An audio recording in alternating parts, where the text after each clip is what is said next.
Assalamualaikum warahmatullahi wabarakatuh. Pecinta karya sastra, baik guru, mahasiswa maupun pelajar, dimanapun berada, kita berbincang masalah puisi berpola, yaitu syair. Sebelum kita berbincang lebih jauh, kita lebih baik menyerahkan diri dulu kepada Allah Subhanahu wa taala, karena sebagai hambanya kita ini manusia yang lemah. Tanpa pertolongan Allah, kita ini nggak bisa berbuat apa-apa. Oleh karena itulah setiap saat kita harus berlindung kepada Yang Maha Kuasa. Salawat dan salam kita aturkan kepada Nabi besar Muhammad sallallahu alaihi wasallam. Allahumma salli ala Muhammad wa ala ali Muhammad. Assalamualaikum ya Rasulullah. Saudara sekalian, dalam perkembangan puisi berpola, khususnya pada sastra Melayu klasik, salah satu di antaranya yang sangat subur adalah syair. Syair ini berperan tidak hanya sebagai bentuk puisi yang naratif, akan tetapi pada masanya ia juga berperan ganda. Ia juga mengambil peran sebagai puisi yang bernuansa fiksi. Kenapa saya katakan demikian? Karena isinya berupa hikayat, cerita, sehingga kita dapat menjumpai pada unsur syair itu dari segi isinya hal-hal yang berkaitan dengan unsur intrinsik fiksi.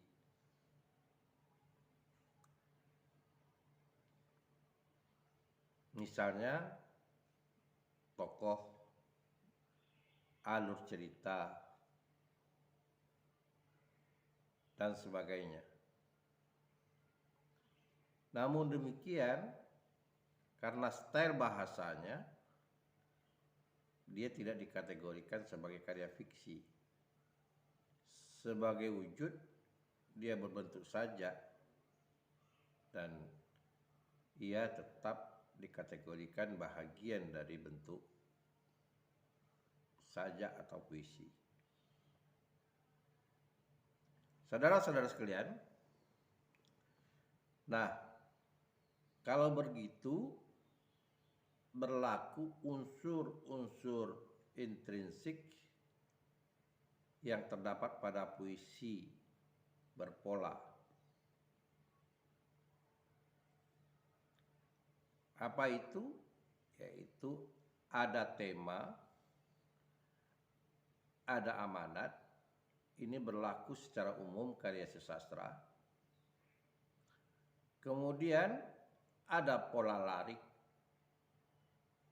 Nah, pola lariknya ini berkaitan dengan pola larik puisi berpola. Kecenderungannya menggunakan 4 sampai 5 kata atau 8 hingga 12 suku kata. Kemudian dia punya juga pola bait. Nah, ini yang membedakan karya fiksi dengan karya puisi.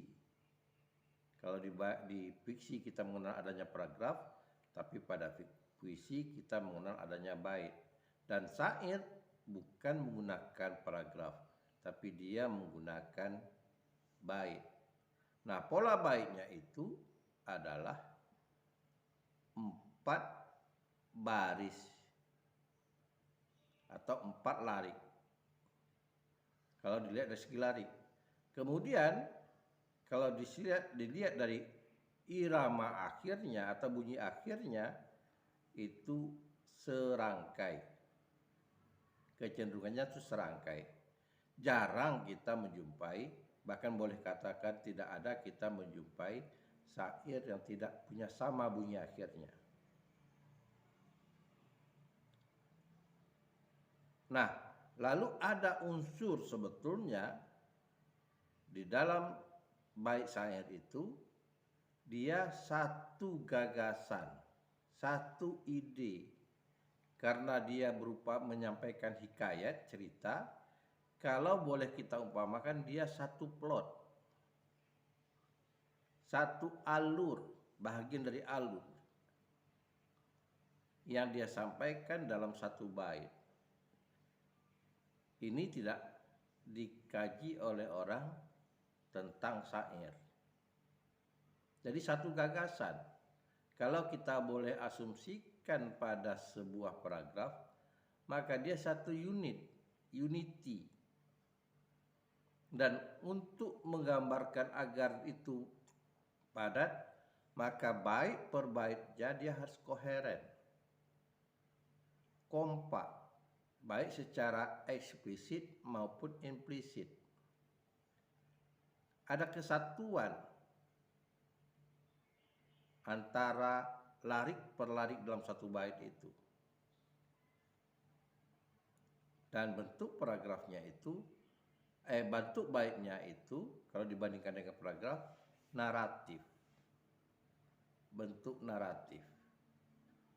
Dan tidak jarang juga ada yang berbentuk deskriptif. Tapi lebih sering berbentuk pengembangannya naratif. Kenapa saya katakan bentuk naratif? Tidak ada kalimat utamanya, tidak ada larik utamanya. Kalau dalam paragraf ada namanya paragraf deduktif, ada kalimat utamanya. Tapi kalau yang naratif itu merata semuanya. Yang dia punya adalah gagasan, satu gagasan. Nah, berarti kalau dia berupa satu plot, satu alur dalam satu bait, maka syair itu tidak bisa hanya dibuat satu bait. Dia ada alur ceritanya ya, sesuai dengan tahapan-tahapan alur. Jumlah baitnya itu sesuai dengan kebutuhan alur cerita.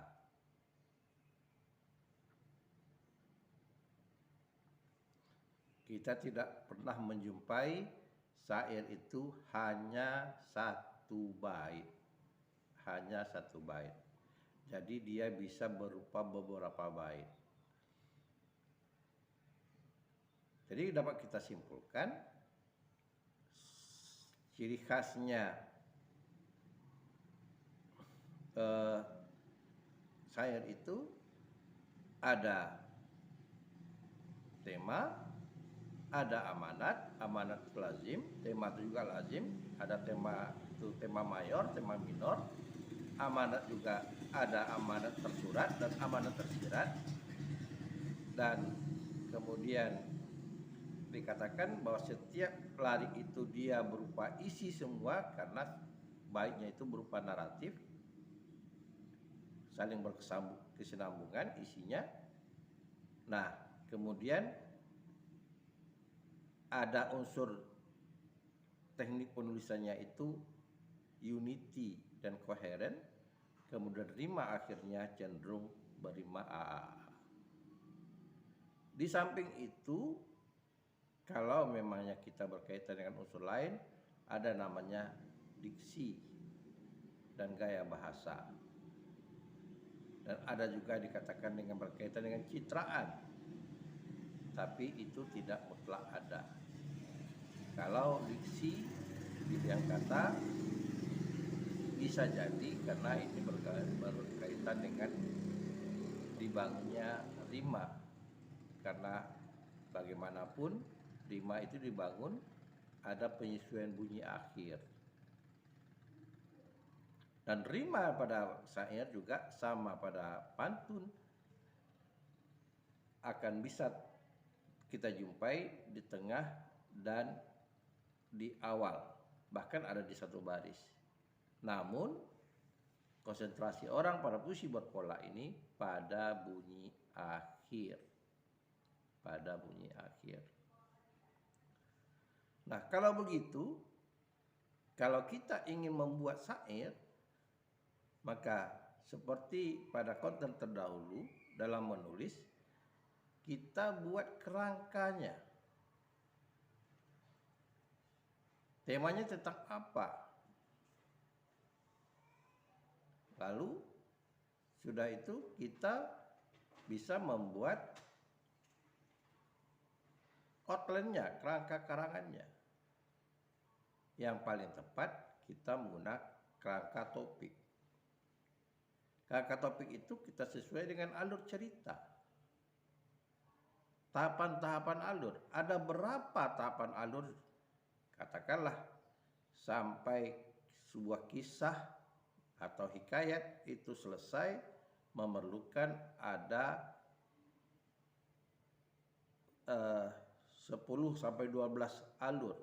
Maka kita akan membuat baitnya 10 sampai 11 alur sesuai dengan slot atau ide yang kita tetapkan. Jadi pada bagian pertama itu idenya tentang apa, bagian kedua itu apa, bagian ketiga itu apa.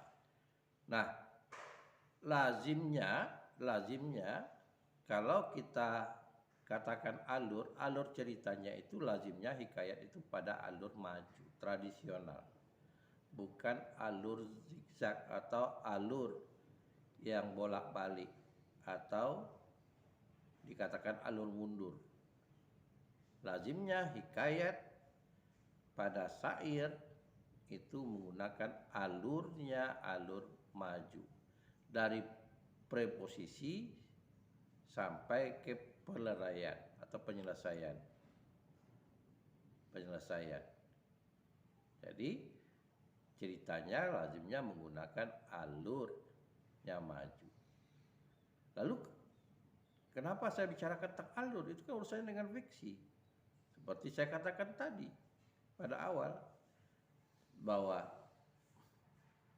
syair itu rata-rata isinya hikayat, kisah.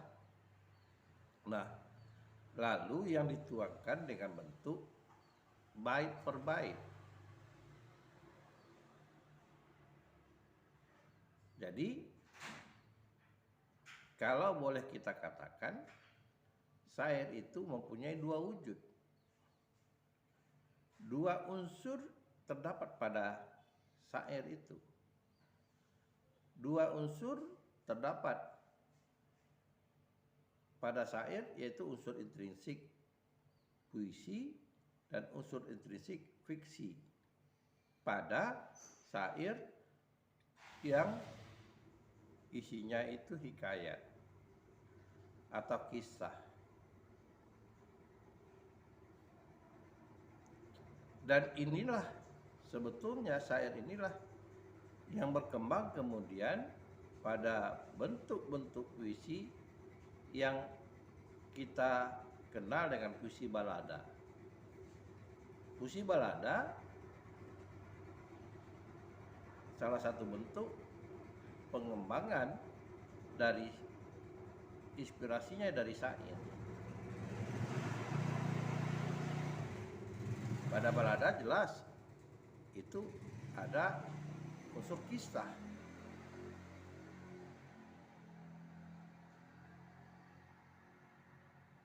Nah,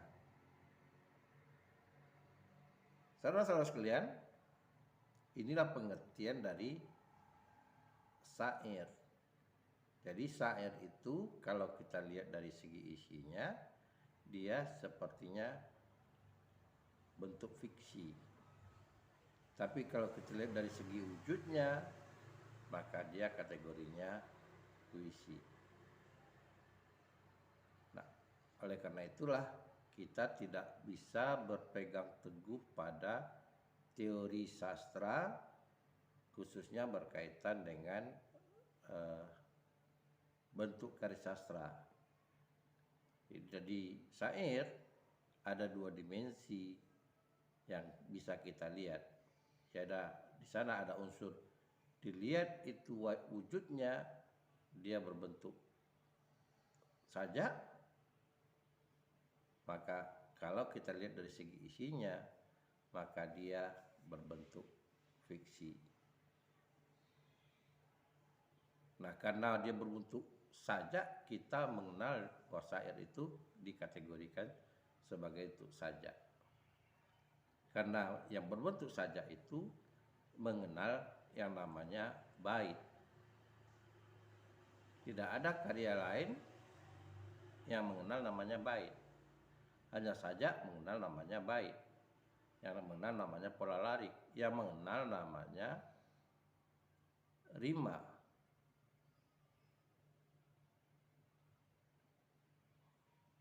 Nah, saudara-saudara sekalian, berarti kita dapat simpulkan sementara antara puisi dan fiksi itu ada titik temunya dari segi unsur dan ada titik pisahnya. Apa titik temunya? Ya, semua karya sastra ada tema. Bahkan kalau saya katakan ada topik. Tema itu ada tema mayor, ada tema minor. Ada topik, sama dengan juga ada amanat. Amanat tersurat dan amanat tersirat. Sama-sama. Yang membedakannya adalah wujud. Kostumnya, kalau kita boleh katakan begitu. Penyampulnya dari tema, dari amanat itu. Nah, kalau dia bentuk puisi, maka penyampulnya itu adalah bait. Tetapi kalau bentuk fiksi, penyampulnya itu yaitu paragraf. Nah, bentuk bait dengan paragraf pada prinsipnya idenya sama. Harus unity, satu kesatuan, harus koheren, baik, lalu harus ada namanya pengembangan paragraf.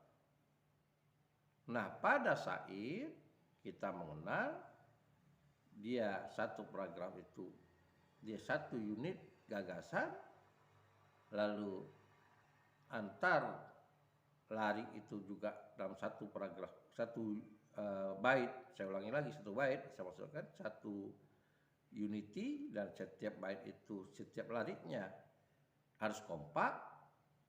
Dan kebetulan pada syair itu dia berbentuk naratif, narasi, tidak ada kalimat utamanya. Yang ada adalah ide utamanya. Dan ide utamanya itu yang terbaik sebuah syair itu satu bait, satu gagasan. Ini yang tidak pernah dicermati oleh orang. Lalu timbul persoalan, kan tidak semua syair itu isinya berkaitan dengan hikayat. Benar adanya. Benar adanya. Nah, karena syair itu ada yang isinya gundah gulana hati. Kalau boleh saya katakan, orang mencurahkan perasaan hatinya, kegalauan hati. Biasanya ini jabaran atau bentuk lain dari bentuk yang kita katakan senandung. Kalau di senandung, liriknya tidak tertata, tapi cara lain orang menuangkan perasaan itu dengan syair. Dengan syair. Nah, untuk mengetahui bagaimana perasaan itu juga harus ditata. Juga harus ditata. Dari mana kita memulainya? Silakan. Mau dari kondisinya sekarang, keadaan sekarang, galaunya hati, perasaan sekarang, lalu apa penyebabnya? Lalu bagaimana ke depannya? Akibatnya gimana gitu.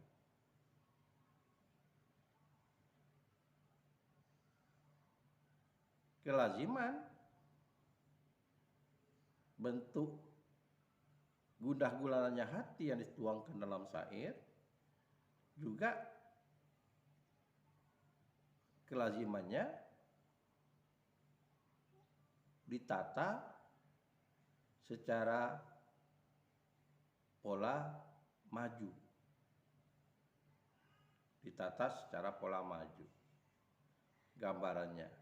Jadi sekali lagi, memang syair itu tidak semuanya berisi hikayat.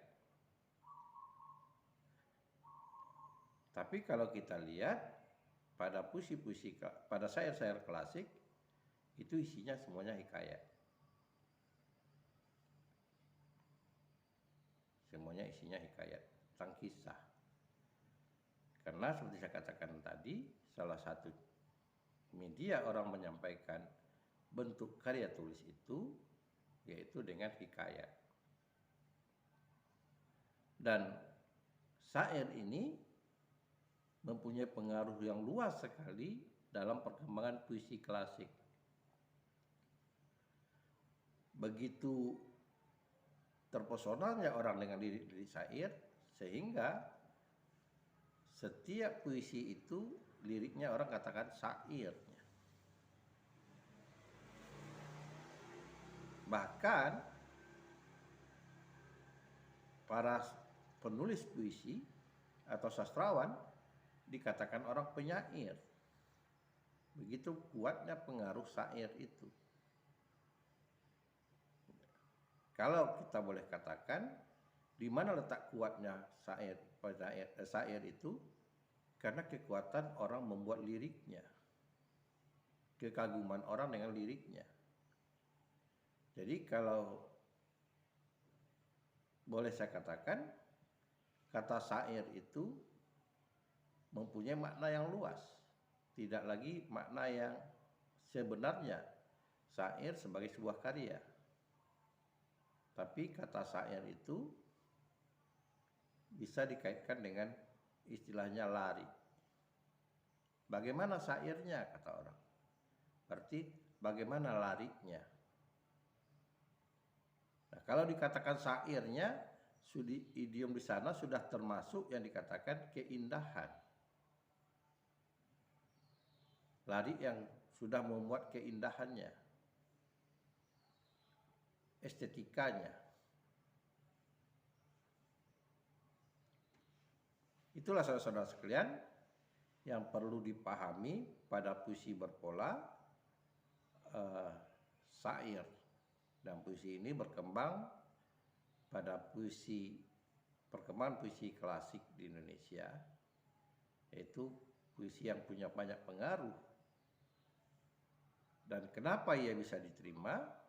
Lebih mudah karena salah satu ia bisa melenakan orang dengan keindahan larinya, kemudian dia tidak bisa didengar oleh orang sepotong-sepotong karena biasanya ia menceritakan sesuatu, cerita atau dikatakan hikayat, isinya hikayat. Oleh karena itu orang harus mendengarnya secara menyeluruh, baru ia bisa menangkap isi dari syair itu. Berbeda dengan pantun. Pantun bisa dibangun dalam satu bait, tapi syair tidak bisa dibangun dalam satu bait. Karena menyangkut paparan isinya. Meskipun orang mengkaji unsur intrinsik syair itu dalam satu bait. Tapi pada hakikatnya syair tidak bisa dibuat dalam satu bait. Dan seperti mana saya katakan tadi, berbeda sekali. Bait-baitnya itu berbentuk naratif dan harus unity dan koheren. Kemudian karena dia berupa naratif, dia harus berkesinambungan.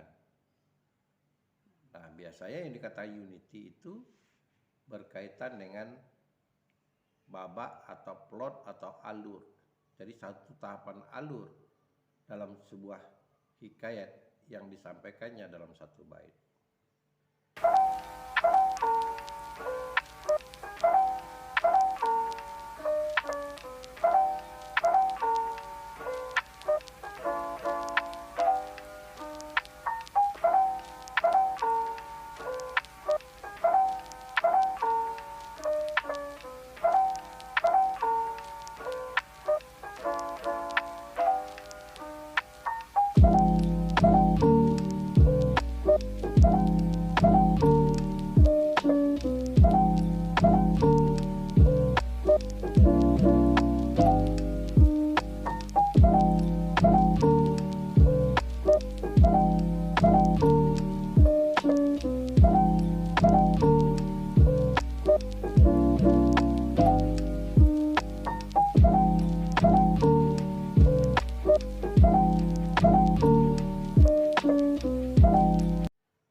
Demikianlah,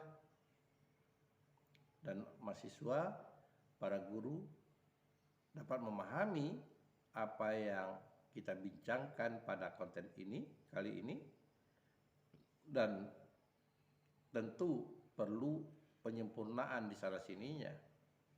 Saya sebagai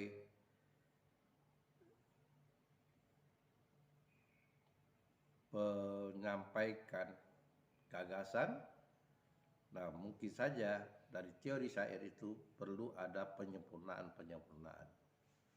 Terima kasih. Assalamualaikum warahmatullahi wabarakatuh.